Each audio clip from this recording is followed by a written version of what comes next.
Versículo de número 44. Estamos gratos a Deus por mais este momento que o Senhor nos concede a cada um dos que aqui puderam chegar para juntamente conosco refletir em mais um texto da palavra do Senhor, uma porção bíblica, e assim sermos aí nutridos, alimentados na nossa fé, na nossa expectativa em Deus e para com os seus propósitos. E com certeza o Senhor tem uma porção para nós. Mateus capítulo de número 13, versículo de número 44 diz assim: também o reino dos céus é semelhante a um tesouro escondido num campo, que um homem achou e escondeu. E pelo gozo dele, vai, vende tudo quanto tem e compra aquele campo. Muito obrigado. Podeis tomar os vossos assentos. Vou fazer a mesma leitura, mas na Nova Bíblia Viva. É uma versão diferente, com a mesma mensagem. Diz assim, o reino dos céus é como um tesouro que um homem descobriu num campo. Na sua alegria, ele vendeu tudo quanto possuía para poder comprar aquele campo. Estamos falando sobre riquezas ligadas a Cristo, e aqui nós temos, dentre as 8 parábolas contadas por Mateus, no capítulo de número 13, temos 2 que tratam sobre valores, né? Iniciamos a nossa fala dentro desse texto, dizendo que as coisas, em certo ponto, elas são valorizadas de acordo com a nossa demanda, de acordo com o tempo que nós estamos vivendo, ou de acordo com a escassez daquilo que nós estamos precisando. Então, várias coisas do que vemos hoje, elas só têm valor de acordo com aquilo que estamos vivendo atualmente.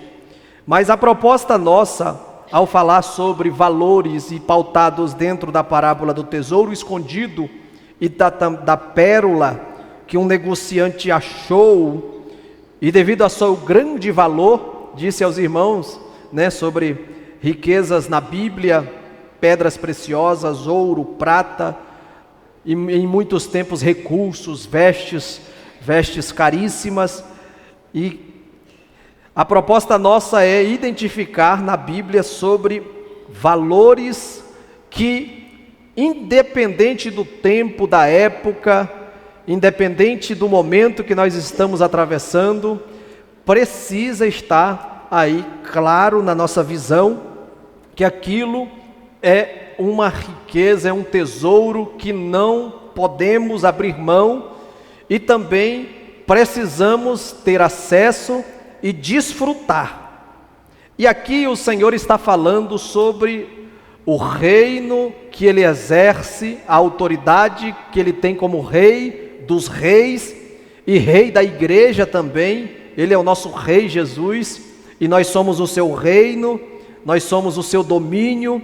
O seu governo está estabelecido de forma invisível e oculta dentro dos nossos corações, e Ele deseja que os princípios que Ele estabeleceu para o reinado dEle em nós, que está oculto em nós, mas Ele deseja que, através dos valores desse reino, nós possamos expressar a vontade de Deus, o poder de Deus, aquilo que temos de mais precioso, que é a presença dEle, para que nós possamos expandir esse reino aqui na terra. Mas primeiro, nós precisamos pontuar que esse reino que Jesus propôs, o reino de Deus, o governo dele, ele não está claro.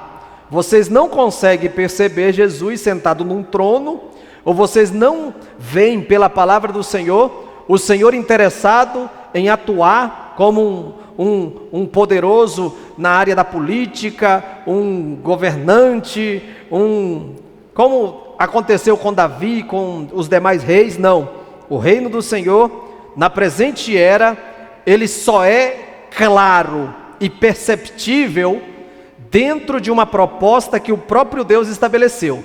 E aqui ele está dizendo: o reino dos céus, o reino de Deus, é semelhante a um tesouro oculto, é uma realidade escondida, é uma realidade que não está claro para todos.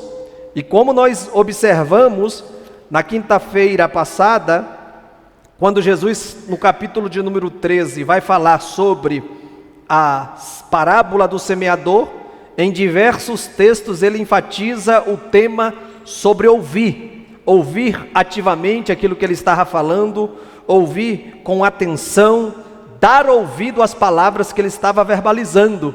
Disse para os irmãos que toda vez que a gente dá ouvido a alguém, ouve alguém com atenção, nós estamos dando valor àquela pessoa, estamos valorizando a pessoa que está falando e direcionando a sua fala a nós, e estamos aí querendo nos aprofundar em um relacionamento através da comunicação, através de ouvir aquilo que a pessoa quer dizer, e estamos querendo ter mais um pouco de intimidade através do conhecimento.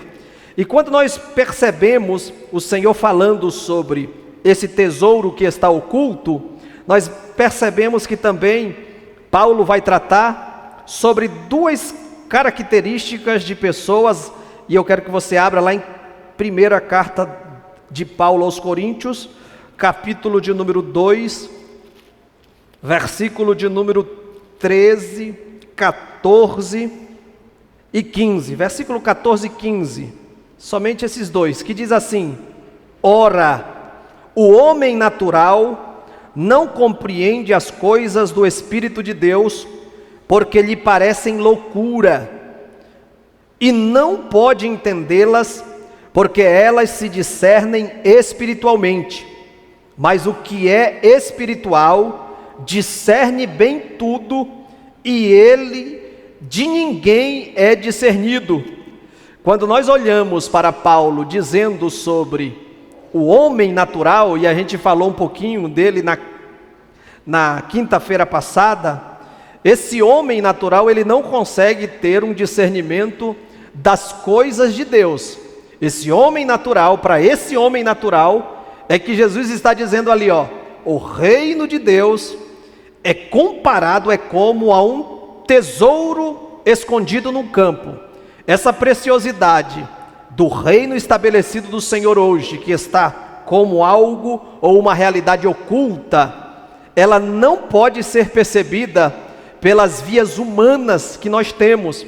Nós dissemos que essa palavra natural, no seu sentido etimológico, ela equipara a um dos aspectos que o ser humano tem, eu e você temos, no seu sentido grego, ela nos compara a animais que agem pelos seus próprios instintos, pelos seus próprios impulsos, pela sua própria natureza criada. E a palavra psíquicos refere-se a esse homem natural, ao homem que é governado apenas pelo seu ambiente, ou seja, os seus instintos naturais ou os seus instintos animais, como resultado da natureza adâmica pecaminosa. Paulo vai tratar disso no capítulo de número 5, e eu espero que você abra, versículo de número 12 de Romanos. A Bíblia Sagrada vai dizer, capítulo de número 5, versículo de número 12 de Romanos, ele diz o seguinte, eu tenho ele memorizado de cor, mas é bom a gente ir lá e efetivamente ler com os irmãos, para os irmãos, né, entender que a gente precisa, né, folhear a Bíblia, é um culto de ensino. Diz assim, pelo que, como por um só homem entrou o pecado no mundo, e pelo pecado a morte, assim também a morte passou a todos os homens, por isso que todos pecaram.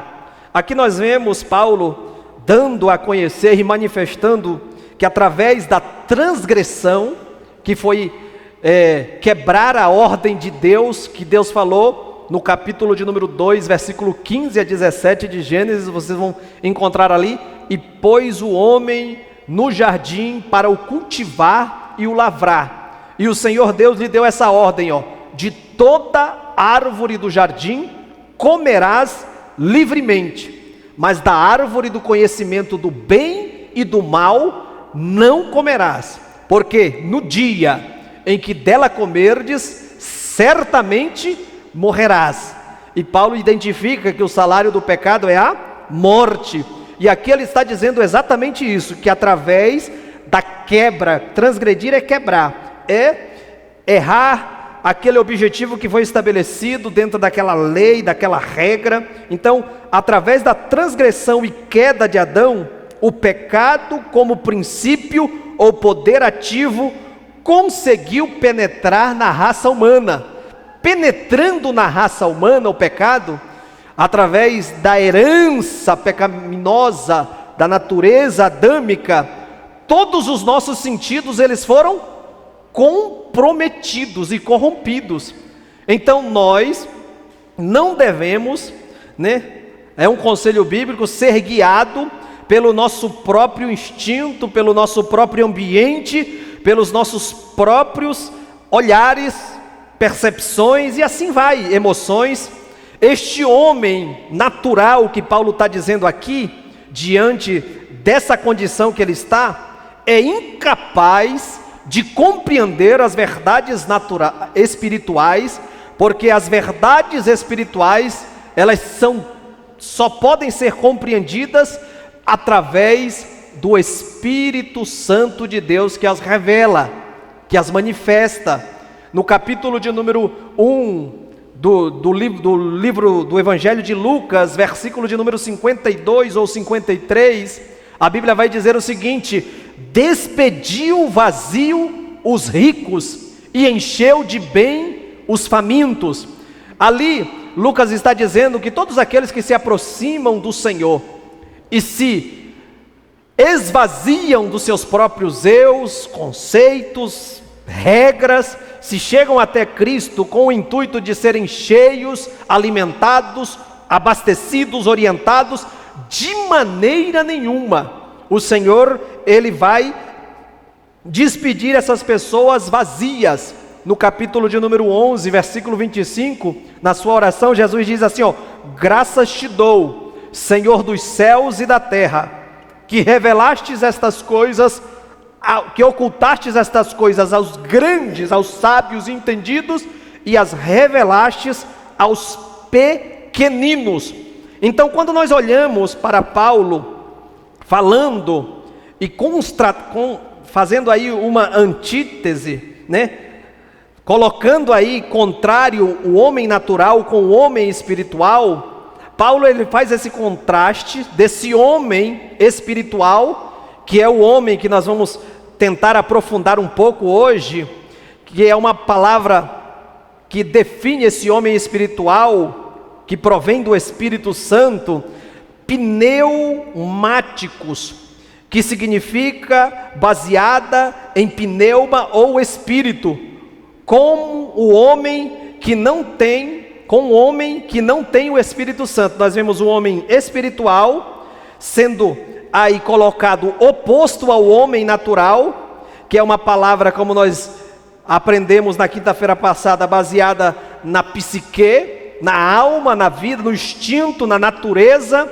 E há quem defenda que esse homem, que não é espiritual, alguém que vive unicamente no plano material e que nunca foi tocado pelo Espírito Santo de Deus. Esse homem natural é diferente do homem que é movido pelo Espírito Santo. A palavra de Deus, ela nos diz que essa pessoa natural, esse homem natural, ela vive separada do Espírito Santo de Deus e, consequentemente, é incapaz de perceber ou de aceitar as coisas do Espírito Santo. Esse homem natural considera as coisas do Espírito de Deus uma tolice. E quando nós observamos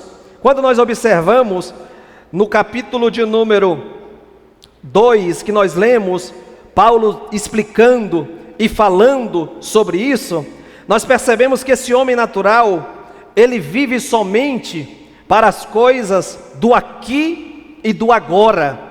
E quando nós olhamos para 1 Coríntios, capítulo de número 15, olha só o que diz lá, versículo de número 19, abra lá, 1 Coríntios, capítulo de número 15, versículo de número 19. Esses valores desse homem, que a Bíblia denomina como homem natural, é baseado apenas no material, é baseado apenas no físico. Ele julga e discerne, examina, esmiuça todas as coisas, apenas pautada ou pautado à luz dos termos materiais, físicos, da sua percepção, da sua alma, e não leva em consideração a visão bíblica, a visão de Deus, o projeto que o Senhor estabeleceu para a sua vida, para a sua trajetória.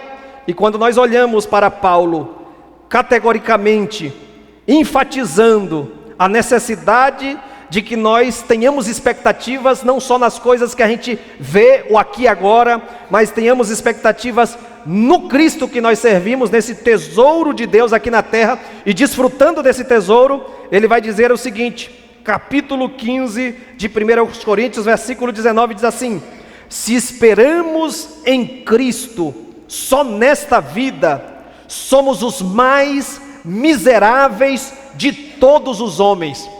Na nova versão transformadora, vai dizer o seguinte, se a nossa esperança em Cristo vale apenas para esta vida, somos os mais dignos. Olha só, aqui nós vamos, em todas as traduções que eu li hoje esse texto, ele diz, somos os mais, e aqui diz, somos os mais dignos de pena de todo mundo. Olha só que versão.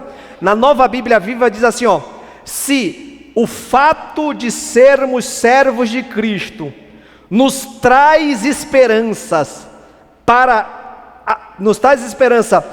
esta vida, então somos os mais infelizes de todos os homens. Só nos traz esperança para esta vida, somos os mais infelizes de todos os homens. A BKJ diz assim, se apenas nesta vida temos esperanças em Cristo, somos os mais miseráveis de todos os homens. Na nova tradução linguagem de hoje, se a nossa esperança em Cristo só vale para esta vida, nós somos as pessoas mais infelizes de todas. Então nós percebemos aqui que caminhar pautado só no material, no físico, não que não seja importante, é algo que é parte do homem natural, é parte daquele que não tem o Espírito Santo de Deus. E eu quero pautar algumas considerações acerca de alguns exemplos, principalmente do Antigo Testamento, principalmente no que tange a caminhada de alguns. Por exemplo, quando nós olhamos para a vida de Noé, nós vamos perceber que Noé, no capítulo de número 6, a corrupção havia invadido toda a humanidade da época, Deus estava totalmente desagradado, mas diz a Bíblia Sagrada que Noé achou graças aos olhos de Deus. Noé, vamos ler lá no capítulo de número 6 do livro de Gênesis. Gênesis capítulo de número 6, versículo de número 1, diz assim, e aconteceu que, como os homens começaram a multiplicar-se sobre a face da terra, e lhe nasceram filhos e filhas, viram os filhos de Deus que as filhas dos homens eram formosas, e tomaram para si mulheres de todas as que escolheram. Então disse o Senhor: não contenderá o meu espírito para sempre com o homem, porque ele também é carne, porém os seus dias serão 120 anos. Olha o versículo de número 5: e viu o Senhor que a maldade do homem se multiplicara sobre a terra, e toda a sua imaginação dos pensamentos de seu coração era má continuamente. E aí Deus resolve destruir, versículo 7, de sobre a face da terra o homem que havia criado. E no versículo de número 8 diz: porém Noé achou graça aos olhos do Senhor. Dentre toda aquela geração pervertida e corrupta que estava caminhando no homem natural apenas, tendenciosamente a praticar as coisas que lhe agradava, as coisas que a sua natureza, sem refletir nos propósitos do Senhor, queria, nós percebemos que um se destacou no meio de toda aquela geração.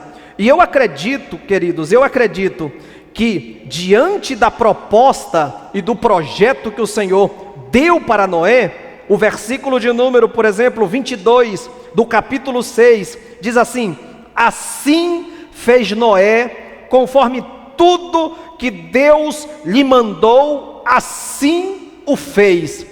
Se vocês for perceber, todos os demais vizinhos, todos os demais habitantes daquela época, eu não sei quantos mil existiam, eu não sei quantos vizinhos ele tinha, não existem essas informações de forma detalhada na Bíblia, mas eu sei que diante de toda aquela baderna, diante daqueles que andavam conforme o seu próprio querer, conforme a sua própria tendência da época, pautada no aqui e agora, existiu alguém que resolveu caminhar regido pelo propósito do Senhor. Esse alguém que resolveu caminhar conforme o propósito do Senhor, foi alguém dos seus dias que fez toda a diferença. Ele teve o discernimento. Então existem coisas na nossa vida que a gente vai contrariar, às vezes, tudo e todos que estão ao nosso redor. Existem propósitos não só coletivos, mas existem propósitos individuais do Senhor, que vai contrariar a lógica nossa em muitos quesitos, e muitos quesitos às vezes, vamos dizer assim, coerentes, muitos quesitos coerentes. Por exemplo, quando aquele homem preparou aquela grande ceia, aquele grande banquete, e diz, convidem os convidados da minha lista, convidados especiais, amigos, chegados. Coerentemente, né, se fosse eu e você hoje, que gostamos, né, de ir em algum lugar, se confraternizar com o nosso amigo, com o nosso irmão, se fazermos parte de uma lista seletiva de convidados para um grande evento, um grande banquete, muitos de nós vamos, às vezes vamos no dia que tem culto, é um aniversário especial, às vezes alguém troca a Santa Ceia e vai do mesmo jeito, né? Mas assim, aquele homem, quando pediu para os seus servos irem, um dizia, eu comprei um campo, eu preciso ir lá ver. Eu comprei uma junta de boi, eu preciso lá ver se esses bois são bons mesmo. Eu casei. Tudo coisas boas, né? Quem é que não gosta aí de comprar boi? Quem é que não gosta aí de comprar um terreno, né? Comprar uma casa, construir, né, a sua própria residência, né? Fica alegre, faz vídeos, né, jogando tijolo e assim vai. Isso é bom, né? Mas o problema aqui é que estava colocando essas coisas materiais, essas coisas humanas, acima daquilo que era prioridade. E existem muitas coisas excelentes do Senhor, olha só, isso aqui é para você. Existem muitas coisas excelentes do Senhor que estão sendo trocadas por coisas boas. Existem coisas excelentes de Deus que eu e você, nós estamos colocando no lugar de coisas boas. Imagina trocar o excelente de Deus por coisas boas. Na ótica de Deus, Ele está dizendo, eu tenho coisas excelentes para você. Mas você está dizendo, não, eu estou pautado na minha visão, eu estou pautado num plano que eu estabeleci, numa carreira que eu determinei, num roteiro que eu estabeleci, e Deus está dizendo, não, eu tenho coisas excelentes para ti. Quando nós olhamos para essas coisas na Bíblia, nós achamos algumas incoerências, mas nós vemos que o resultado de seguir a orientação, a diretriz do Senhor, é sempre mais satisfatório, é excelente. Quando nós olhamos para Abraão, por exemplo, ouvindo a palavra do Senhor, a voz de Deus, no meio da sua terra, no meio da sua família, dizendo, ei, Abraão, sai da tua terra, da tua parentela, da casa de teu pai, e vai para uma terra que eu ainda vou te mostrar. Não é uma propriedade, a escritura, não está aqui o documento carimbado, dizendo tetelestai totalmente pago, não é. não é algo que você já vai com total garantia humana. Você não vai ter uma escritura, você não vai ter garantia que vai chegar lá e vai já ter tudo formado, não. Eu estou te mandando para uma terra que eu ainda vou te mostrar, mas a garantia que eu estou te dando é: de ti farei uma nação, uma grande nação, tu serás uma bênção, abençoarei os que te abençoarem, amaldiçoarei os que te amaldiçoarem. Em ti e na tua descendência serão benditas todas as famílias da terra. O que Abraão fez, irmãos? Abraão prontamente no outro dia cedo pegou a sua bagagem, pegou o seu sobrinho, a sua esposa e foi em direção ao propósito de Deus. Sabe o que Deus está dizendo através dessa palavra? Existem coisas que Deus te pede de forma individual, de forma pontual, para um propósito de um tempo específico, que às vezes você não tem a sensibilidade de perceber, mas às vezes Deus te mudou de um ambiente que você já não estava mais produzindo para a glória do nome do Senhor, e te colocou em um outro ambiente, e está te dando uma oportunidade que você não teria, e você está deixando passar, porque a Bíblia Sagrada vai dizer lá no capítulo de número 15, versículo de número 16 de João, ele diz assim, não foi vocês que me escolheram a mim, pelo contrário, é muito pelo contrário do que vocês imaginam. Eu tive a primeira postura, eu tive o primeiro passo, eu dei a intenção em direção a vocês. Eu vos escolhi a vós outros, e eu vos nomeei para que vocês vão, olha só, mas vocês não só foram escolhidos para ir, mas nessa trajetória, e quando fala vão, fala de caminhada, fala de vida prática, fala do cotidiano, fala do dia a dia que você está vivendo. Talvez seja simples demais, mas dentro dessa tua trajetória, o Senhor quer que você produza. Quantos estão entendendo a voz de Deus nesta noite? Levante assim a tua mão. Você saiu da tua casa para vir a um culto, louvar o nome do Senhor, está ouvindo a palavra do Senhor. O Espírito Santo de Deus me orienta a te dizer que haverá resultados da parte de Deus. O Senhor tem sondado algumas atividades e alguns pensamentos de alguns que aqui estão, diz o Senhor, e o Senhor tem pegado esse projeto, esse propósito em direção ao nome dEle. O Senhor vai estar abrindo algumas portas, diz o Espírito Santo de Deus, para te dar a oportunidade de viver um tempo diferente. Ainda este ano, coisas que o Senhor te prometeu há alguns anos atrás, vai ter fiel cumprimento, se você for achado, diz o Espírito Santo de Deus, na brecha. O Senhor está querendo cumprir promessas, mas você precisa se posicionar. Se a igreja entende a palavra do Senhor e pode glorificar, o Senhor quer ver resultados que glorifiquem e exaltem o nome do Senhor. Quando nós olhamos para essas incoerências, nós percebemos que na vida de Abraão, um idoso já, em idade, juntamente com a sua mulher Sara, 100 anos de idade, veio o sorriso, veio Isaac, veio o motivo de alguém olhar e dizer, olha só, 2 idosos com um bebê na mão. O homem natural não entende isso.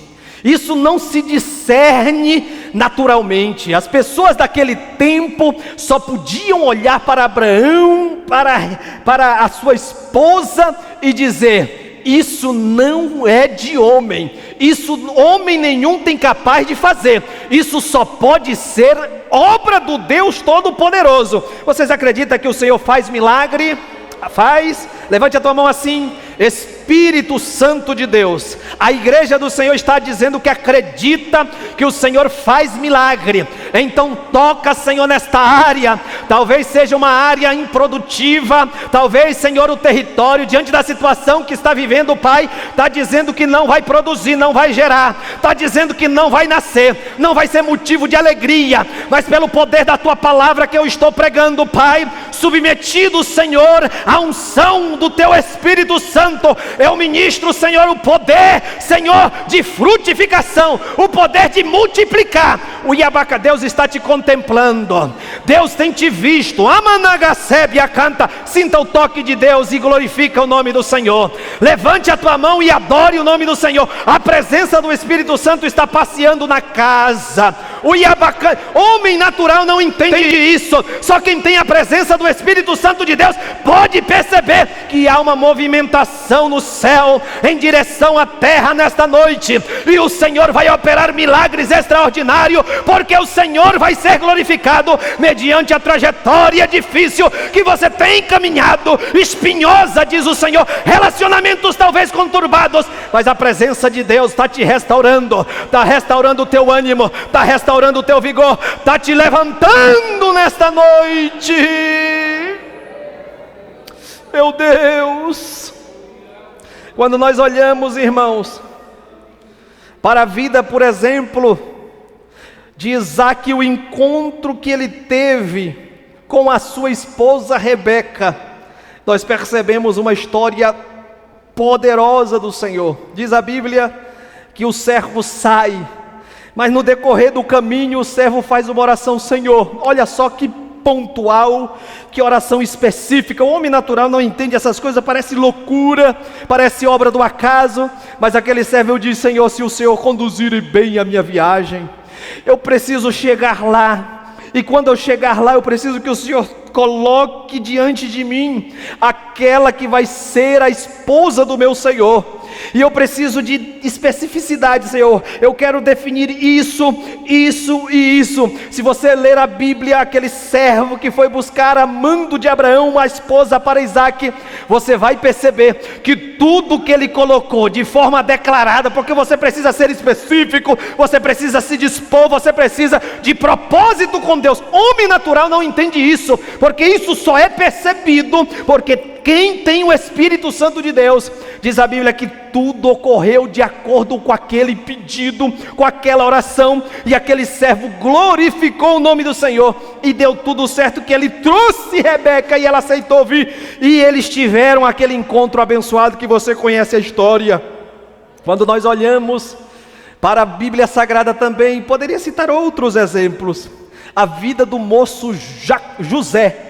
José sai do regaço do seu pai, debaixo do cuidado do seu pai, vendido como escravo. Olha só, chega no Egito como alguém que estava exposto lá naquela praça como escravo, sem perspectiva, sem uma direção, sem uma condução de alguém de poder, de autoridade, um padrinho, alguém que cuide, não. Ele estava como escravo. Mas diz a Bíblia Sagrada que por ele manter o seu vínculo com Deus, tudo que ele colocava a mão para fazer, o Senhor abençoava e prosperava. A bênção de Deus era manifestada. O homem natural não entende isso. Aí ele é colocado na casa de Potifar. Ali na casa de Potifar teve todo aquele processo. Hoje eu estava meditando e eu estou falando de algumas coisas, e o Espírito Santo ministra ao meu coração que é para produzir alguma coisa dentro do teu homem interior, para que a fé fique pelo menos do tamanho de um grão de mostarda, porque eu sinto que o Senhor quer operar milagres, igreja. Eu sinto que a mão de Deus está sobre nossas vidas nesta noite para operar milagres. Diz a Bíblia Sagrada que José, ali naquele lugar hostil como servo, foi colocado como mordomo, e ali a mulher de Potifar ficou de olho nele. Ele preferiu manter a sua comunhão com Deus, e a frase que ele citou, homem natural não entende, né? A dona da casa, a chefe, queria ficar com ele, e ele diz: eu não farei isso, eu não pecaria eu contra o meu Deus e faria mal ao teu marido de maneira nenhuma. Diz a Bíblia que ele preferiu fugir, mas naquela fuga ficou as vestes na mão da mulher que o acusou, e ele foi jogado num cárcere. Lá naquele cárcere, o homem natural poderia se revoltar, irmão Valdeci. O homem natural poderia dizer: isso aí é manter a minha posição de crente fiel não vale a pena. Por quê? Porque ia pautado na sua visão humana e no seu instinto ruim. Mas ele diz: não, eu vou manter a minha posição de crente, eu vou manter a minha posição de servo de Deus. E diz a Bíblia que até naquele ambiente da cadeia, a mão de Deus abençoava tudo que ele punha para fazer. Por quê? Porque a bênção do Senhor, escute, não está atrelada ao ambiente que você está. A bênção do Senhor, ela não está vinculada ao tempo ruim que você está atravessando. A bênção do Senhor está vinculada à tua comunhão e conexão com o trono da majestade divina. Diz a Bíblia que ali houve toda uma situação, todo um roteiro, tudo aquilo que o Senhor proveu. José estava ali, e quando ele interpretou o sonho do copeiro-chefe, se cumpriu. Ele declarou para o copeiro, ainda com uma esperança humana, uma esperança de socorro vindo de uma forte influência, porque Deus revelou que o copeiro ia voltar a servir diante da maior autoridade daquele império. E diz a Bíblia, quando você voltar diante do rei, lembra-te de mim. Lembra que eu estou aqui por causa que eu estou injustamente acusado. Lembra-te de mim. Diz a Bíblia que 2 anos se passaram. O copeiro não lembrou dele. Sabe por quê? Porque às vezes o Senhor quer mostrar que não precisa ninguém se lembrar de você, mas precisa de você manter o vínculo com o trono da majestade divina, para que as coisas comecem a acontecer na tua vida. Às vezes você está lutando com um braço de carne.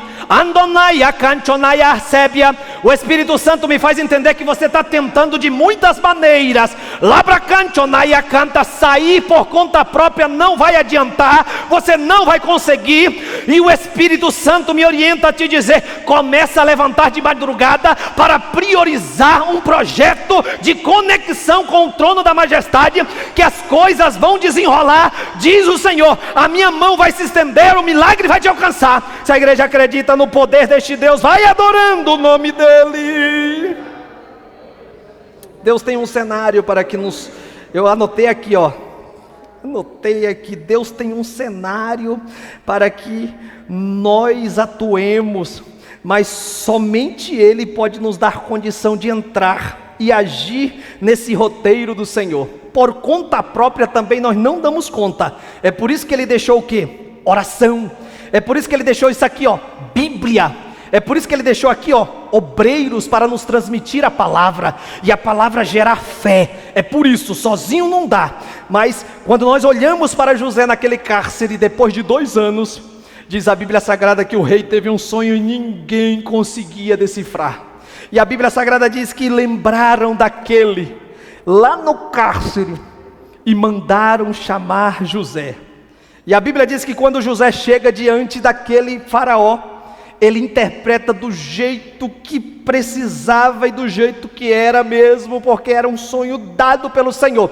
O roteiro e o cenário foi preparado pelo Senhor para aquele dia, naquele momento, e José estava preparado.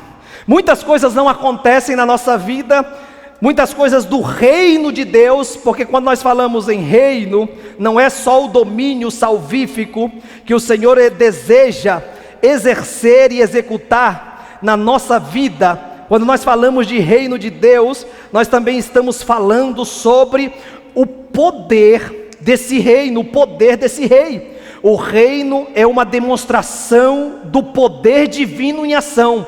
Deus inicia seu domínio espiritual na terra, no coração do seu povo e no meio deste povo. É um poder que não está visível, mas ainda é um poder que emana de Deus e que é transmitido através da nossa vida de conexão, da nossa vida de acesso às riquezas desse rei, à autoridade desse reino. Vocês lembram do centurião? Vocês lembram do centurião? O centurião, ele era claramente um homem que tinha autoridade sobre 100 soldados romanos. 100 soldados romanos. Ele dizia para o soldado, vai, e esse ia. Ele dizia para o outro, faz isso, e ele fazia. Ele dava autoridade, dava ordem, e o soldado que estava sobre a sua autoridade obedecia. E diz a Bíblia que esse centurião chega até Jesus. E quando esse centurião chega até Jesus, ele diz, Senhor, eu tenho meu criado, meu servo, terrivelmente atormentado no seu leito. Deixei ele bem doente. Jesus disse: espera aí, eu vou lá e nós vamos resolver essa questão. O centurião diz assim: ó, Senhor, eu não sou digno de que o Senhor vá lá e entre debaixo do meu teto, mas é o seguinte, manda apenas uma palavra. Olha o poder desse reino que estava sendo estabelecido. Ordena, manda apenas uma palavra e o meu criado sarará. Olha o poder e autoridade que nós temos aí. E Jesus está comparando o reino de Deus com um tesouro que está oculto, mas oculto para quem não conhece. Mas muitos daqueles que estão de longe olhando, eles só vão conhecer o poder e a autoridade exercida desse reino através da minha vida posicionada no tempo certo, na hora certa, no lugar adequado, desfrutando dessas riquezas. E uma das riquezas é o poder do Senhor na nossa vida e através da nossa vida. Aí ele disse e justificou a sua crença. Ele diz assim: Senhor, porque eu sou um homem que tem autoridade, e a minha autoridade é dizer para esse vai e ele vai, faz isso e ele faz. Só que a autoridade dele não estava baseada na sua pessoa e naquilo que ele propriamente era. A autoridade do centurião estava ligada intimamente, formalmente, à autoridade do imperador. Se alguém daqueles 100 soldados que ele estava responsável e tinha autoridade sobre ele, porque era um centurião, resolvesse desobedecer o centurião, estava desobedecendo diretamente ao imperador.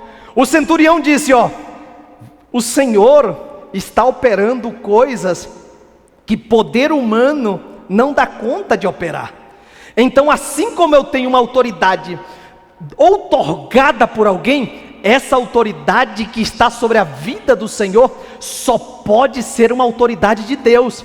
E aquele centurião sabia que se era uma autoridade que não era uma autoridade meramente humana, ele sabia que uma palavra só resolveria o problema lá. E eu quero te dizer que nós também estamos aqui regidos pelo Senhor, e esse Deus que com uma palavra só resolveu a situação do criado, é o Deus também que pode liberar uma palavra lá, uma palavra pontual, uma palavra direcionada. Mas o negócio é, você acredita que ele ainda pode fazer esse tipo de coisa? Você acredita? Você acredita que você pode chegar lá naquele ambiente, naquela pessoa, e o Senhor pode ter feito a obra? Você acredita que por esses dias o Senhor pode promover um cenário para que o Senhor possa entrar naquele coração de pedra? Você acredita? Então adore o nome do Senhor nesta noite. Eu quero te dar pelo menos 30 segundos para você cultuar a Deus, porque a presença do Espírito Santo de Deus está operando milagre. Eu volto a afirmar, o Senhor está trabalhando nesta noite como nunca trabalhou por algumas vidas. Haverá sinais da parte de Deus, porque o nome dele vai ser glorificado. Diante daquele cenário promovido pelo Senhor, a Bíblia Sagrada diz que José, ele foi a um posto que não existia na época. Faraó olha para ele assim, ó: haveria alguém, um homem como tu, em que o Espírito do Deus Altíssimo habita? Então você é um homem qualificado para esta nobre tarefa de ser o maioral. Ninguém levanta um dedo, ninguém levanta nada neste reino, a não ser pela tua ordem. Somente no trono eu serei maior que tu. E sabe quantos anos foi isso? José saiu 17 anos de idade da sua casa, no capítulo de número 37, até ele chegar lá onde o Senhor estabelecera, passaram-se 13 anos. Com 30 anos de idade, ele foi colocado no posto mais alto daquele império. Chegou lá como um escravo e 13 anos depois estava em um dos postos mais altos daquele império. Isso é discernido naturalmente pelo homem natural? Claro que não. Ele não tinha recurso, ele não tinha prata, não tinha ouro, talvez ele não tinha uma faculdade na época. Quando Deus deseja operar um milagre, diante do teu compromisso com Ele, diante da tua conexão com Ele, não importa o cenário que você esteja vivendo. Mas muitas das vezes, você que me ouve aqui, a gente opta pelas coisas naturais, por aquilo que a nossa razão humana meramente quer. Não é que é ruim. Enxergar é bom, sim ou não? Diga amém. Ouvir é bom, sim ou não? Você sentir coisas boas, emoções é bom, sim ou não? Claro que é. Todas as nossas percepções, tudo em nós é bom, Deus criou. Mas você ser regido por isso, cuidado. Existem cenários que o Senhor quer nos colocar, que às vezes nós não vamos achar bacana. Não vamos. A gente vai se acomodando com as coisas boas, e às vezes a gente vai rejeitando as excelentes do Senhor, né? Eu, na minha trajetória, irmãos, de obreiro aí, desde 2011, já mudei aí, vocês sabem, mais de 15 vezes, troquei de imóveis aí umas 2 ou 3 vezes também, arrebenta tudo quando troca. E aí, às vezes a gente chega, né, numa casa, agora ali, como nós estamos na casa aqui, pastoral boa, ampla, aí a Damares vai abarrotando de coisa. Aí eu fico pensando, meu Deus do céu, por mim, eu ficava aí, né, pelo menos uns 10 anos tranquilo, sem mudar, mas eu sei que não é assim. Eu sei que qualquer dificuldade que der no campo, o primeiro nome da lista é Munhoz, né? Pela minha vontade, o que eu fazia hoje? Pela minha vontade, se o pastor me tirasse da congregação, eu voltava para a tesouraria e ficava lá na sede quietinho, pelo menos uns 3 anos descansando. Mas eu sei que não funciona assim, porque às vezes as nossas condições e o cenário que nós estamos vivendo de situações difíceis, elas nos dão meios para buscar melhores decisões que vai promover o nosso bem-estar, o bem-estar da minha família. Mas qual é a vontade de Deus? Eu estou contando uma situação, mas você vai procurando também uma situação dentro da... Será que nós não estamos vivendo como um homem natural, baseado nas nossas próprias percepções e deixando de lado a vontade de Deus? Será, irmãos? Será que a gente não está sendo levado pelas nossas emoções e estamos deixando de desfrutar do tesouro e abrir esse baú chamado Cristo e acessar as coisas de Deus para a nossa vida? Então, pelo fato de o homem natural não abrir a sua vida para o Espírito Santo, ele considera toda a vida e valores espiritual como loucura. Em 2019, quando eu e a minha esposa estávamos ali eu já contei isso, mas talvez alguém não escutou, estamos aqui no tema. Eu estava lá em Chupinguaia, 2019, eu e minha esposa, 40 horas lotado, morando numa casa top lá da cidade, no centro, também não é muito grande. E aí, dinheiro das férias na conta, 13º dezembro de 2019, 2018 melhor dizendo. E aí, a minha esposa estava preparando, fomos para Vilhena já de férias, dia 20, 21 de dezembro de 2018, preparando as bodas de ouro do tio dela, que estava completando 50 anos de casado, naquela festa. E lá de Espigão do Oeste, caiu uma mensagem no meu celular, pastor Maxwell. Ele diz assim, tu tem ainda vontade de ser integral na obra? Aí eu mandei para ele, pai do Senhor, tenho. Aí ele falou, tem um campo aqui em Espigão do Oeste, mas é o campo mais desafiador, por causa das estradas, fica a 65 quilômetros aqui da cidade, e as estradas é ruim. Pensa numas estradas que é as mais ruins das linhas, é 5 congregação, e é na 108, 23 quilômetros uma, 35 outra, 15 outra, 10 outra, e 65 quilômetros afastado da cidade. A Damares nunca gostou de mato e tem pavor de bicho, né? Vê uma cobra, Deus me livre. E aí eu falei para ela aqui, Damares, uma mensagem do pastor Maxwell. Aí ele perguntou, quantos que vocês estão ganhando? Na época, 3 e pouco cada um, dá no fritar dos ovos aí uma renda aí de quase 7 mil, a média, fora 13º e essas coisas mais, e hora extra, fora hora extra. Meu último salário eu peguei em fevereiro, foi R$ 4.800, só o meu. Estava bem, estava acendendo. E aí ele falou, não, vocês não vão ter fé para voltar, para vir para cá. Nós estávamos com a Ana Luísa, pequena, né? Acho que tinha 6 anos, alguma coisa assim, 2019, começo de 2019. Aí ele falou aqui, ó, R$2.000, R$2.000. Aí a gente pensou naqueles dias, né? Nem deu tempo para orar. E eu já preciso, era dia 20, 21, eu já preciso empossar dia 28, que o obreiro que está lá tem que sair, porque a menina dele tem que estudar e não sei o que. Não deu nem tempo para orar.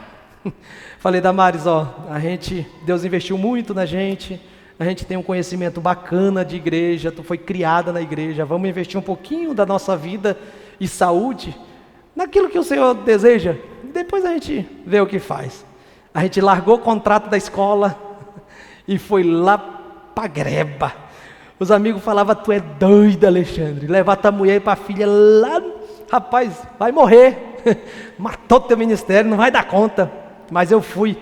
O dia que eu e a minha esposa fomos empossados, irmão, o pastor Maxwell nem levou a gente antes. Se levasse, a gente não ia. Porque pensa no lugar que a estrada estava ruim, chovendo. Quando a gente chega lá, a gente foi de caminhonete, uma S10.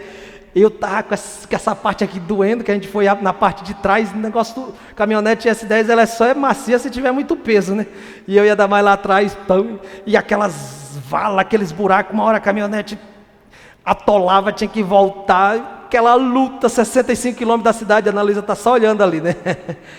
Quando a gente chega lá naquela igrejinha, naquela linha escura, a gente entrou para a igreja, e a Damares esperou lá do púlpito falar assim, ó, vai lá para fora que eu quero falar contigo, vamos parar com isso, vamos desistir disso. E eu não fui. E aquele dia nós tomamos posse lá, os irmãos olharam para a cara da minha esposa, aquela cara fechada e apavorada com aquilo lá e disseram, coitado desse homem. Se vocês olham hoje para a minha vida, para minha esposa e dizem, o pastor sofre com essa mulher. Imagina aquele dia. Teve um obreiro que falou, essa mulher aí é a razão da tragédia do ministério do obreiro. Mas depois que conheceu, pediu até perdão, né? Porque ela só tem a cara meio fechada, mas ela é gente boa, né? E aí, irmãos, a gente assumiu, passou todo 2019 ali fazendo a obra de Deus. Renunciamos aquilo lá, e todo mundo fala, é doido da cabeça, né? Mas era um projeto de Deus. A gente ficou quase um ano lá, Deus abençoou. Fizemos um casamento comunitário assembleiano, a maioria novos convertidos, 10 casais casaram, batizamos mais 10 crentes, menos de um ano, um grupo grande de novo convertido. Cada 3 meses a gente fazia final de escola dominical, e como os irmãos tinham gado lá, matava gado, festa, aquela linha movimentada. E hoje nós estamos aqui, ó, diante de vocês para dizer, ó, o homem natural não entende certas coisas e certas decisões.